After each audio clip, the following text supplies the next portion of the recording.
अच्छा, तो आज हम मस्नूई ज़हानत यानी आर्टिफिशियल इंटेलिजेंस की इस दुनिया में गोता लगाने वाले हैं जहां बज़ाहिर अल्फाज का जादू चलता हुआ महसूस होता है, लेकिन आज हम इस जादू को कैमरे या किसी आम नज़रिए से नहीं बल्कि खालिस रियाजी की आंख से देखेंगे।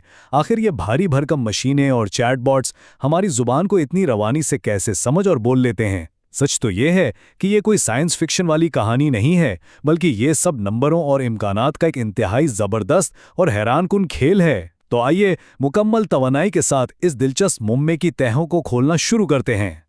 चलिए बिल्कुल सीधा उसके अंदर उतरते हैं और इसे एक बड़े ही दिलचस्प मिसाल से समझते हैं। फर्ज करें कि एक फिल्म का स्क्रिप्ट मिलता है जिसमें एक इंसान और एक मसनूई ज़हानत वाले असिस्टेंट के दरमियान गुफ्तगू लिखी है, लेकिन मसला यह है कि स्क्रिप्ट का वो हिस्सा फटा हुआ है जहां असिस्टेंट का जवाब होना चाहिए था।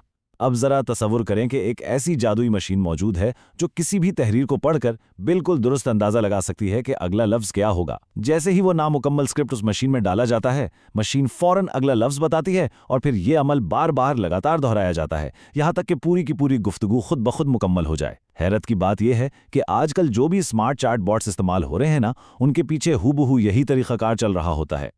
दरअसल जिसे लार्ज लैंग्वेज मॉडल या मुख्तसरन LLM यानी LLM कहा जाता है, वो बुनियादी तौर पर एक बहुत ही जदीद, पेचीदा और कतई रियाजियाती फंक्शन के सिवा कुछ नहीं है। ये मॉडल कभी भी हवा में तीर नहीं चलाता और ना ही महज एक अगला लफ्ज़ बताता है, बल्कि ये तमाम मुमकिन अल्फाज की एक लंबी फहरिस्त बनाता है और हर लफ्ज़ के आने के इम्कान यानी उसकी प्रोबेबिलिटी का हिसाब लगाता है, बिल्कुल किसी इंतहाई ताकतवर कैलकुलेटर की तरह। यानी जब ऐसा महसूस होता है कि कोई चैटबॉट एक ज़हीन इंसान की तरह सोच समझकर जवाब दे रहा है, तो दरपर्दा वो रियाजी के उसूलों के तहत सिर्फ आदात का बेतहाशा हिसाब किताब कर रहा होता है। लेकिन यहाँ जहन में एक बड़ा ही ज़बरदस्त सवाल आता है। अगर ये मॉडल 100% रियाजियाती और हतमी है, तो फिर इसकी ज़बान इतनी कुदरती, इतनी जानदार और इंसानों जैसी कैसे लगती है? खैर, इसका सारा राज छुपा है एक छोटी सी बेतरतीबी यानी रैंडमनेस में। अगर मॉडल को हमेशा हर बार सिर्फ सबसे ज्यादा इम्कान वाला लफ्ज़ चुनने पर मजबूर किया जाए, तो वो बहुत बोरिंग और मशीनी सा लगेगा। उसके बजाय उसे कभी कभार थोड़े कम इम्कान वाले अल्फाज को भी चुनने की आज़ादी दी जाती है। और यकीन मानिए, यही वो जादुई तरकीब है जिसकी वजह से पैदा होने वाला मतन बिल्कुल रवानी से भरपूर और हैरत अंगेज हद तक कुदरती महसूस होता है। और ये बात इस पूरे तस्वुर को कितने शानदार तरीके से वाज़े करती है कि इन मॉडल्स को सीखने के लिए आखिर कितने डेटा की ज़रूरत पड़ती है। ज़रा इस बात पर गौर किया जाए, अगर कोई आम इंसान दिन रात हफ्ते के 7 दिन बिना रुके महज वो मवाद पढ़े जिस पर पुराने GPT-3 को ट्रेन किया गया था, तो क्या लगता है कितना वक्त लगेगा? 1 साल? 100 साल? बिल्कुल नहीं। इसे लगातार पढ़ने में पूरे 2600 साल लग जाएंगे। और याद रहे, ये सिर्फ एक पुराने मॉडल की बात है। आजकल के जदीद मॉडल्स तो इससे भी कई गुना बड़ी मालूमात हजम कर रहे हैं। ये स्केल वाकई होश उड़ा देने वाला है। तो आखिर मॉडल्स के नाम में मौजूद इस लफ्ज़ लार्ज या बड़े का असल मतलब क्या है? दरअसल ये मॉडल्स अरबों मुसलसल इक़दार पर खड़े होते हैं, जिन्हें तकनीकी ज़बान में पैरामीटर्स कहा जाता है। इन पैरामीटर्स को समझने के लिए किसी बहुत बड़ी फैक्ट्री के कंट्रोल पैनल का तस्वुर किया जा सकता है, जिस पर अरबों की तादाद में छोटे छोटे डायल्स लगे हुए हैं। बिल्कुल शुरुआत में जब ये मशीन ऑन की जाती है, तो ये सारे डायल्स बिल्कुल बेतरतीब होते हैं और मॉडल जो भी बोलता है वो मुकम्मल तौर पे बेमानी और फजूल होता है। लेकिन यही वो अरबों डायल्स हैं जो बाद में मॉडल के हर रवैये को कंट्रोल करते हैं। तो फिर ये मशीन कचरे से काम की चीज़ कैसे बनती है? ये सारा कमाल उसके सीखने के अमल में छुपा है। इस अमल में सबसे पहले मॉडल के सामने ऐसा मतन रखा जाता है जिसका आखिरी लफ्ज़ जानबूझकर गायब कर दिया गया हो। फिर मॉडल अपनी समझ के मुताबिक पेशगोई करता है। इसके बाद उसकी पेशगोई का मवाजना उस असल छुपे हुए लफ्ज़ से किया जाता है कि आया उसने सही बूझा या गलत। और फिर सबसे अहम कदम, मॉडल के उन अरबों डायल्स को निहायत बारीकी से एडजस्ट किया जाता है। ये मश्क 1 या 2 बार नहीं बल्कि खरबों मर्तबा दोहराई जाती है, यहाँ तक कि मॉडल अनदेखे मतन पर भी बिल्कुल दुरुस्त पेशगोई करना सीख जाता है।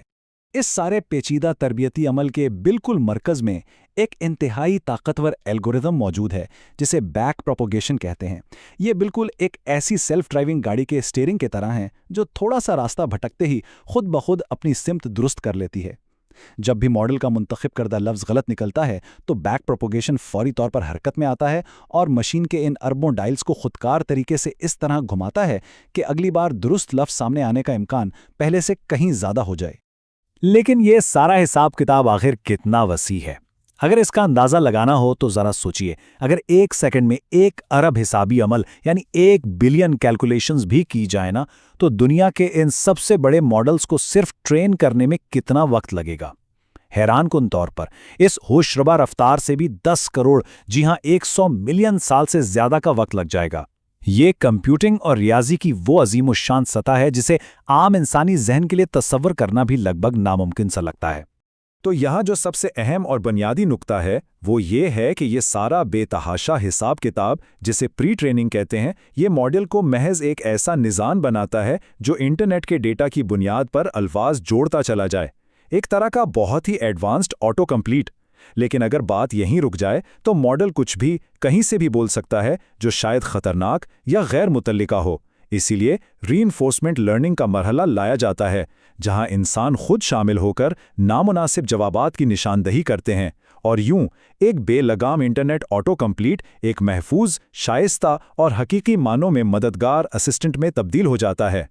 اس سب کے دوران تاریخ میں ایک ایسا موڑ بھی آیا جس نے زبان کے ماڈلز کی پوری دنیا ہی بدل کر رکھ دی۔ 2017 سے پہلے کے جو ماڈلز تھے وہ بیچارے ایک وقت میں صرف ایک ہی لفظ کو پروسیس کرتے تھے، جو کہ ظاہر ہے ایک بہت ہی سست اور محدود طریقہ تھا۔ لیکن پھر 2017 میں گوگل کے محققین نے ٹرانسفارمرز کا ایک انتہائی شاندار اور انقلابی تصور پیش کیا۔ ٹرانسفارمرز کی بدولت ماڈلز اس قابل ہو گئے کہ وہ طاقتور گرافکس کارڈز یعنی جی پی یوز کا استعمال کرتے ہوئے پورے کے پورے پیراگراف کو ایک ہی وقت میں متوازی انداز میں پڑھنے لگے۔ اس ایک چھلانگ نے مصنوعی ذہانت کو ایک بالکل نئی اڑان دے دی۔ آئیے اب آگے بڑھتے ہیں اور یہ دیکھتے ہیں کہ یہ سب آپس میں جڑتا کیسے ہے، ایک ٹرانسفارمر کے اندر چل کیا رہا ہوتا ہے۔ تو پہلا قدم یہ ہوتا ہے کہ تمام الفاظ کو نمبروں میں تبدیل کر دیا جاتا ہے، کیونکہ ظاہر ہے ریاضی صرف نمبر سمجھتی ہے۔ پھر ہوتا ہے ایک بہت ہی خاص اٹینشن آپریشن۔ اس کے بعد ان نمبروں کو ایک فیڈ فارورڈ نیٹ ورک سے گزارا جاتا ہے جو زبان کے تمام گہرے اور پیچیدہ نمونوں کو اپنے اندر محفوظ کیے بیٹھا ہوتا ہے، اور بالکل آخر میں جا کر ماڈل اگلے لفظ کی پیشگوئی کرتا ہے۔ یہ چاروں قدم سیکنڈ کے 1000ویں حصے میں مکمل ہو جاتے ہیں۔ اب یہاں جو بات سب سے زیادہ مزے کی اور دلچسپ ہے نا، وہ یہ اٹینشن آپریشن ہے۔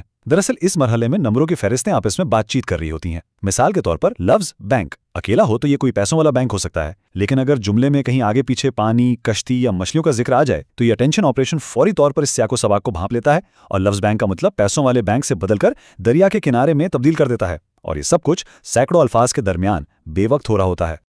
یہ سب دیکھ کر واقعی حیرت ہوتی ہے۔ اگرچہ ریسرچرز نے ان تمام کاموں کا ایک منظم اور بنیادی ڈھانچہ بڑی ہی احتیاط سے تیار کیا ہے، لیکن ایک بات جو سب سے زیادہ چونکا دینے والی ہے وہ یہ کہ اس ماڈل کا جو چڑانت رویہ ہم دیکھتے ہیں، وہ شاندار جوابات اور زبردست سمجھ، وہ دراصل ایک ابھرتا ہوا رجحان یعنی ایمرجنٹ فنومنا ہے۔ اسے کسی انسان نے بیٹھ کر ایک ایک کر کے پروگرام نہیں کیا، بلکہ یہ ان اربوں ڈائلز یا پیرامیٹرز کی اس خاص ترتیب کا نتیجہ ہے جو خربوں الفاظ پڑھنے کے بعد خود بخود ایک جادو کی طرح ابھر کر سامنے آ گیا ہے۔ اور یہی حقیقت ہماری آج کی اس گفتگو کو ایک بہت ہی پراسرار اور گہرے سوال پر لا کر کھڑا کر دیتی ہے۔ سوچنے کی بات یہ ہے کہ اگر محققین نے ہی اس ماڈل کا بنیادی خاکہ اپنے ہاتھوں سے بنایا ہے تو پھر آج یہ جاننا تقریباً ناممکن کیوں ہے کہ ماڈل کوئی بھی ایک خاص پیشگوئی بالکل اسی انداز میں کیوں کر رہا ہے؟ سچ تو یہ ہے کہ ان ماڈلز کا حجم اور ریاضی کا یہ جال اتنا وسیع ہو چکا ہے کہ اب خود ان کو بنانے والے بھی یہ کھوج نہیں لگا سکتے کہ اربوں ڈائلز میں سے وہ کون سی مخصوص تاریں ہیں جو مل کر ایک خاص جواب پیدا کر رہی ہیں۔ ہم نے انجن تو بنا لیا ہے، لیکن اس کے اندر چلنے والے خیالات کا سمندر آج بھی ہمارے لیے ایک راز ہے۔ کیا اس گہرے راز کو کبھی پوری طرح سمجھا جا سکے گا؟ اس دلچسپ معلوماتی سفر میں ساتھ رہنے کا بہت شکریہ۔